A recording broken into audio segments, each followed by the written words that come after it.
In the last video, we looked at part 9 of the Cheat Engine built-in tutorial focusing on shared code. In this video, we're going to apply the techniques that we learned from that tutorial to a real game, Cave Crawler.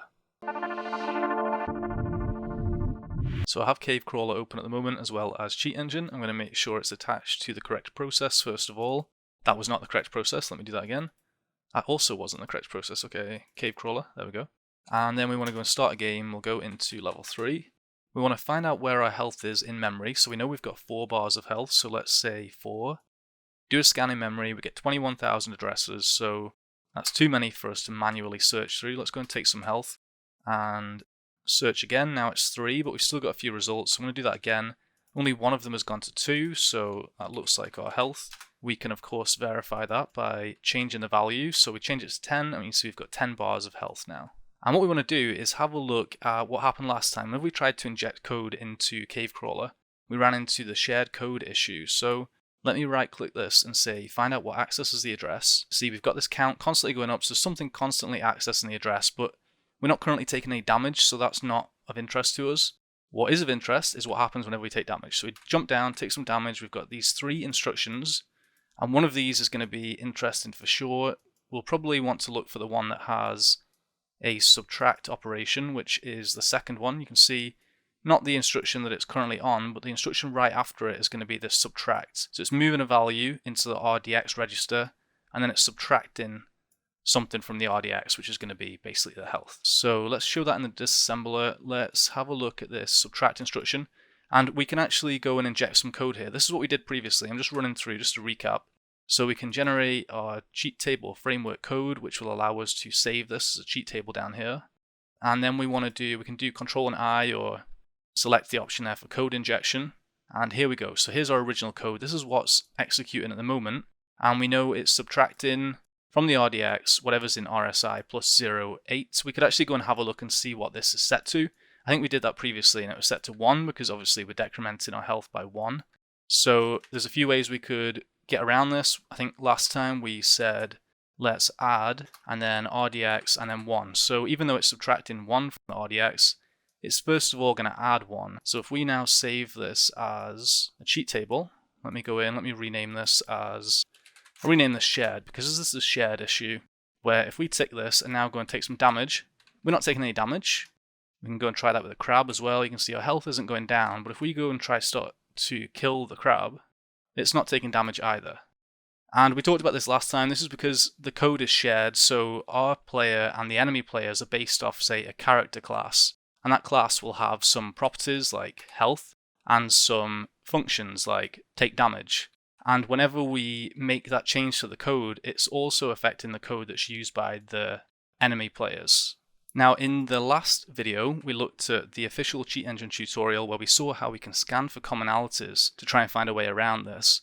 In this case, let's actually just go back to our disassembler, and let's go and you can see we've got this jump in here. That's because I have this enabled at the moment. So that jump, if we follow it, is actually the code that we've added. That add RDX01 is the code that we injected.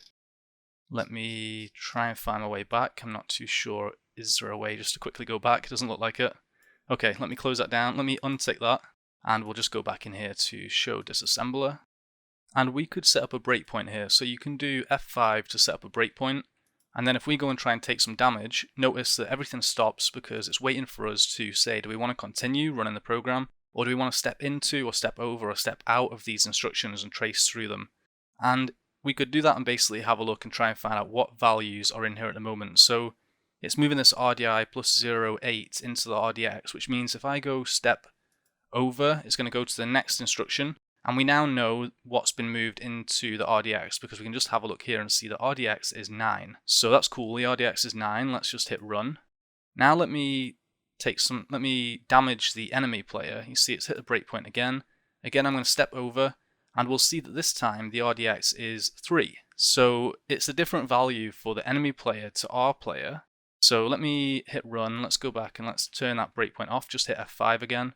And we could basically go and inject some code here and say, in fact, let's go back to the code that we had, right click it and change script. So we could go back here and say, compare the, what register was it? Compare RDX to 0.3 for the enemy, and it was 0.8 I think for us. So let's go and say compare to 8, and if it equals 8 we want to add RDX. If not, we want to take damage. So we'll say if it equals 8 we want to continue, so we'll say jump not equals. If it doesn't equal 8, jump to original code. In other words, if it equals the enemy player, jump to this part where you take damage, but if it equals us, it'll not jump down there, so instead it'll add 1 to the RDX, in other words, add 1 to our health, and then it'll continue to decrement health as normal. So we won't actually lose any health, hopefully. So we can click OK, we'll go and tick that, and then try and do some damage. Alright, they die, that's good. Let's go and try and take some damage. I'll try and find an enemy player here now. Alright, so I'm not taking any damage, but I am able to kill the enemy player. However, that wasn't a good design choice. And the reason why, if we actually trace what was happening there, why was that set to 8 and why was the enemy player set to 3? And to demonstrate that, I'll untick this. Let me open up the disassembler again and set that breakpoint. So we'll set a breakpoint, we'll go and try and, okay, I've just damaged myself, so I've hit that breakpoint. Let me just hit run and try not to take any damage. Okay, I've taken damage again. I should have left the... Okay, I'm still taking damage. I should have left the cheat on, apparently. Okay, I'm going to turn it on so that I can actually... Okay, this isn't going very well. Let me turn off the breakpoint, and I still need to click run again. Alright, so we've turned off the breakpoint. We're actually taking damage now, which isn't good either. Let me increase our health again to 10. And actually, I just killed the enemy player. I meant to save that and set up another breakpoint, so let's go and find another one. Okay, here's an enemy. So let's go and set up that breakpoint. So F5 here. We shoot the enemy, we hit the breakpoint, and we'll step over and have a look and see what's in the RDX. It's set to 3 again. Now, let me hit continue, and let's do that again. What's it set to now? If we step over and have a look, it's currently set to 2. Alright, let's hit run. Let's shoot the enemy player. Let's open that again. Step over, and it's currently set to 1. So you might have realized that the RDX was simply the value of the health. So what I've basically said is, as long as the health is equal to 8, then don't take any damage to our player. Which is all fine, because if our player's not taking any damage, the health will stay at 8, but it's not really a very good way of designing these conditions. It means that if we turn that cheat off and take some damage, then the cheat's essentially no longer going to work. Okay, let me hit run again. Let's turn off that breakpoint, and let's close that down. I'm going to disable that script, and now we're going to have a look at this find commonalities again. So let us right-click the health. What we could do here as well is to find out what writes the address, and let's go and take some damage and see what happens. I can just take some damage here. Okay, so we have this right, and we could say in here then, if we open this to the disassembler and say find out what addresses this instruction accesses. Now here's the problem. Look how many we have and look how much they're fluctuating. So if you watched the last video where we did this with the official cheat engine tutorial, this is basically how we did it, but we want to try and find where the health is being written here, and there's just too much going on. They're all rapidly changing. You're getting these constant counts. So that's not very good. Let's go back. Let's do what we did previously and say find out what accesses this address. Alright, we've got that one that's constantly accessing it. Let's go and take some damage. And again, we could say we want to show this one in the disassembler. We can now go ahead and find out what addresses this instruction accesses. And notice now that we're not getting this constant flood of addresses, which is good. So what we want to do is take some damage. We take some damage, that's our player. Now we can mark this as being our group. So we can say group 1. You can also just do control and 1, which is handy. And then we want to go and try and give some, let me speak English. We want to go and take some damage from enemy players. So here's an enemy player. We can give it some damage. There you go. It's taking some damage. So you can see its value is currently 1 and the count is 1, so it's been hit once. What we want to do is try and go and find a few enemy players that we can give damage. We want to kill some of them. We want to just maybe take 1 health of some and take 2 off others and get a nice variation of players. There you see, there we go, let's kill this one. So that one's been killed. Let's go and find another one and just take a little bit of damage off it, if I can. Alright, I don't know where that one's gone now. I should have picked like the tutorial or something. Okay, alright, so there's a few things there. Let me give that one some damage as well. Alright, so we've got quite a few. We could say that these are now group 2, but if there's only these 2 groups, then we don't actually need to. We can just right click and say find commonalities and then scan for commonalities, which is Control Alt and S, so you could just do that instead. Control Alt and S, and that brings up this commonality scanner. And this is basically telling us what the state of these registers are. So you've got our various registers, and it says here that the RBX, the group 2, has a common value of 0x1, which means group 2, the enemy players, every time any of these enemy players have taken damage, the RBX has had 1 in it, and whenever we've taken damage, the RBX didn't have 1. So we don't know what the RBX did have whenever we took damage, but we know that it wasn't 1, and it was always 1 for the enemy players. So that's something we could use. You can see there are some other ones here as well, but it might be that these addresses change whenever you die or whenever the game reboots or something.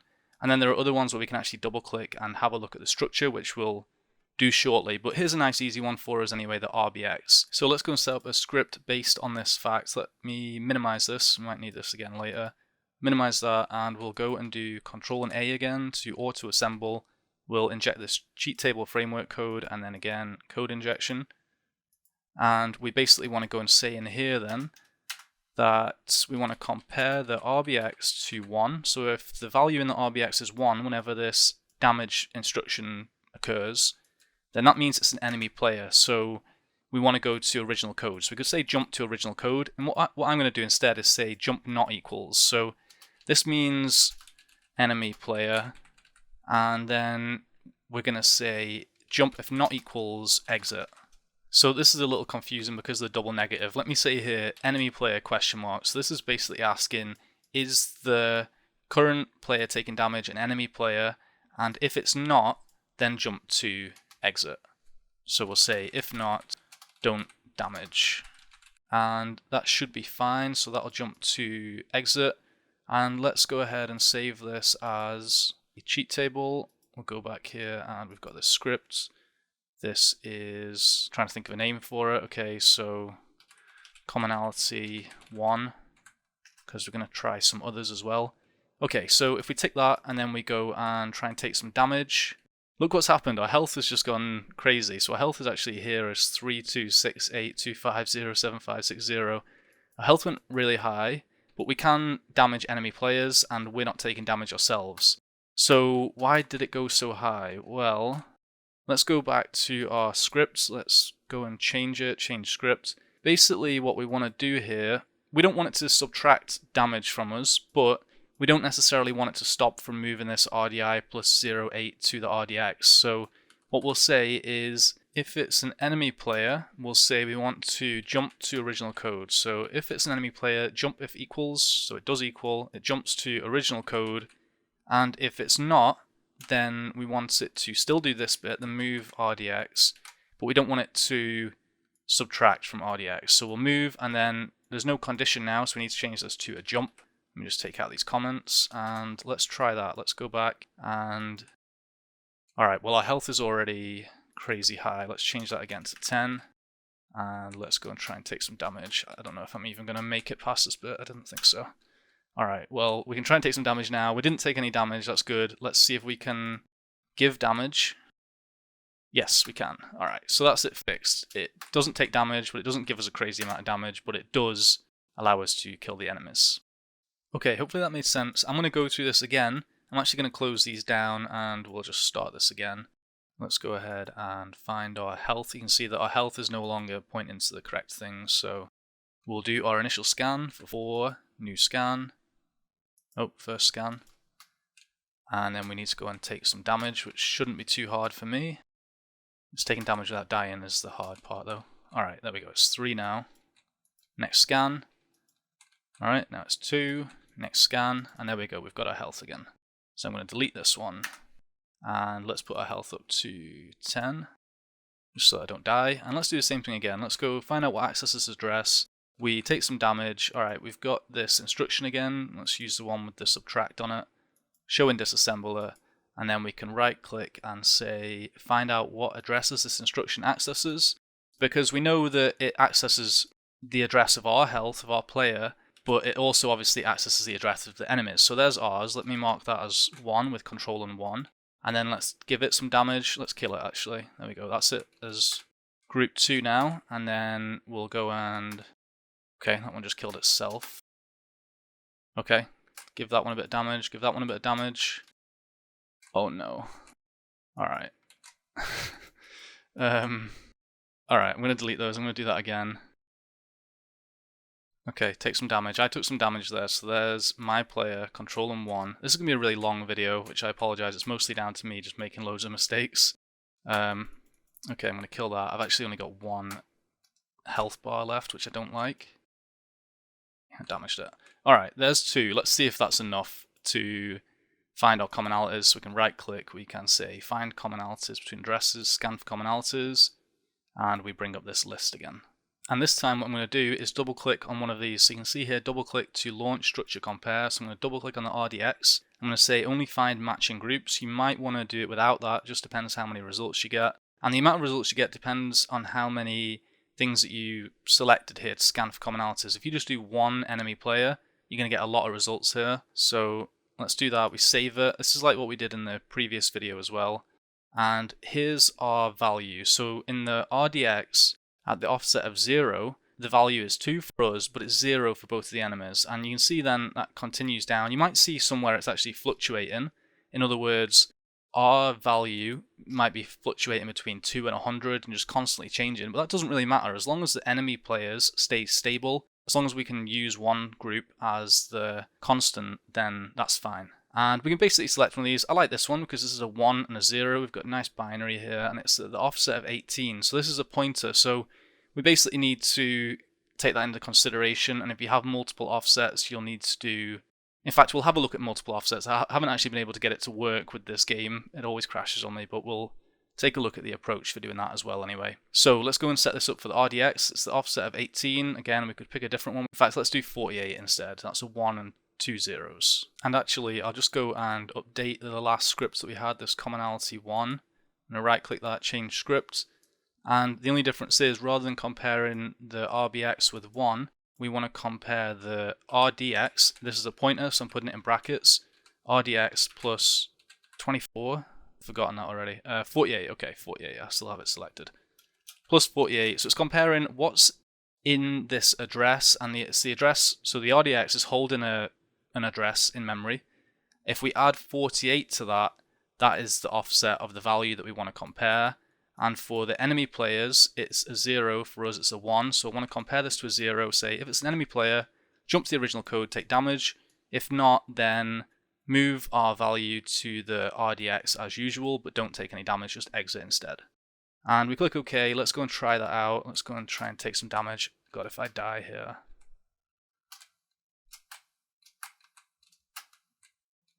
There we go. Alright, so we're not taking any damage. Can we give damage? Oh, we actually can't give damage. Okay, I'm not sure why that didn't work. Let me go and try and pick a different one here. We have the 18. Okay, that's actually got some different values in there now. Let's go and let's do 24.